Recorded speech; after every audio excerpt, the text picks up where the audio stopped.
Kaleshwaram project అప్పు మిత్తిలు సర్కారుకు పెనుభారంగా మారాయి.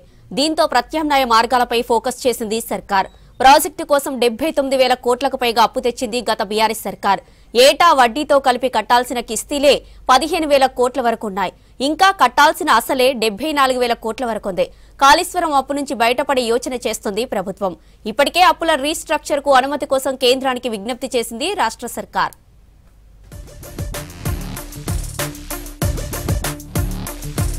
Kaleshwaram project కోసం గత బీఆర్ఎస్ సర్కార్ చేసిన ప్రస్తుత సర్కార్కు గుదిబండగా మారింది. కాళేశ్వరం అప్పుల గుదిబండను వీలైనంత త్వరగా దింపుకోవాలని కాంగ్రెస్ సర్కార్ భావిస్తోంది. ఏటా వడ్డీలతో కలిపి కిస్తీల కింద చెల్లిస్తున్న భారీ మొత్తాన్ని సాధ్యమైనంత తగ్గించుకునేందుకు అందుబాటులో ఉన్న అన్ని మార్గాలను అన్వేషిస్తోంది.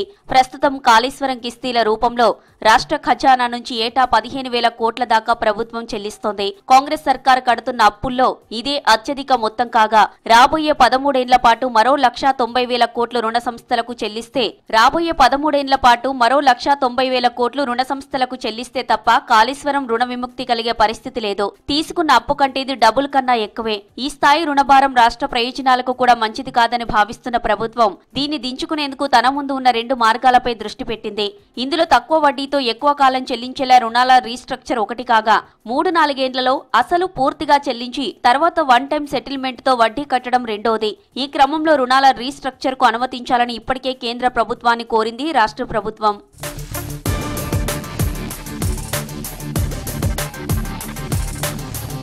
కాళేశ్వరం ప్రాజెక్టు నిర్మాణం కోసం గత బీఆర్ఎస్ సర్కార్ వివిధ కార్పొరేషన్లు ఏర్పాటు చేసి వాటితో మొత్తం 97,449 కోట్లకు లోన్ శాంక్షన్ తీసుకుంది. ఇందులో 79,287 కోట్ల అప్పును సగటున 10.5% వడ్డీకి తెచ్చింది. గతేడాది నుంచే కాళేశ్వరం అప్పులకు తిరిగి చెల్లింపులు మొదలయ్యాయి. వాస్తవానికి 2020-21 నుంచే కాళేశ్వరం అప్పులు చెల్లించాల్సి ఉన్నా నాటి ప్రభుత్వం అదనపు గడువు కోరింది. దీంతో అసలు వడ్డీకి కొసరు వడ్డీ కూడా కలిపి అప్పు మరింత భారంగా మారిందని కాక్ తన రిపోర్టులోనూ ఎండగట్టింది. మొత్తం మీద ఇప్పటి వరకు చెల్లించిన కిస్తీలు పోగా ఇంకా 74,000 కోట్ల అసలును వడ్డీతో కలిసి రాష్ట్ర ప్రభుత్వం చెల్లించాల్సి ఉంది. కాళేశ్వరం కార్పొరేషన్ తో పైసా ఆదాయం లేకపోవడంతో సర్కార్ గ్యారంటీ ఇచ్చినందున కిస్తీలు చెల్లించాల్సిన బాధ్యత ప్రభుత్వంపైనే పడింది. ప్రస్తుతం బ్యారేజీలు దెబ్బతిని కాళేశ్వరం నిరుపయోగంగా మారింది. ఒకవేళ ఉపయోగంలోకి తెచ్చినా ఆ ప్రాజెక్టుతో పైసా ఆదాయం వచ్చే పరిస్థితి లేదని ఇరిగేషన్ ఎక్స్పర్ట్స్ చెబుతున్నారు. ఈ అప్పులకు రాబోయే 13 ఏళ్ల పాటు ఏటా 15,000 కోట్ల చొప్పున చెల్లించాల్సిన పరిస్థితి నెలకొంది.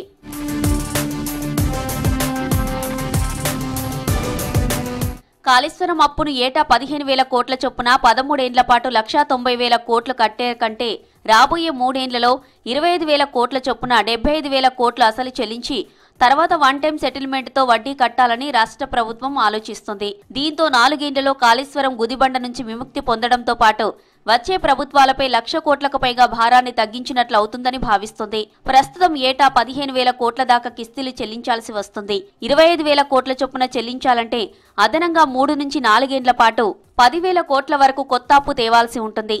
తక్కువ వడ్డీకి అంటే 5-7% లోన్లు ఇచ్చే సంస్థలతో ఈ మొత్తాన్ని సేకరించాలని సర్కార్ ఆలోచిస్తున్నట్టు అధికారులు అంటున్నారు. గత సర్కార్ union bank, Punjab national consortium, bank of Baroda, NABARD, rural electrification corporation, power finance corporation ఇతర సంస్థల నుంచి కాళేశ్వరం కోసం అప్పులు తీసుకుంది. వీటిలో సగటున వడ్డీ రేటు 10.5 దాకా ఉంది. 4 ఏళ్లలో చెల్లించడం వీలు కాకుంటే రుణాల రీస్ట్రక్చర్ తో 5% కన్నా తక్కువ వడ్డీకి లోన్లు ఇచ్చే ఇతర ఫైనాన్స్ సంస్థల సాయంతో కిస్తీలు ఎక్కువ కాలం చెల్లించే అవకాశాలపైన ప్రస్తుత ప్రభుత్వం సీరియస్ గా ప్రయత్నాలు చేస్తున్నట్లు అధికారులు చెబుతున్నారు.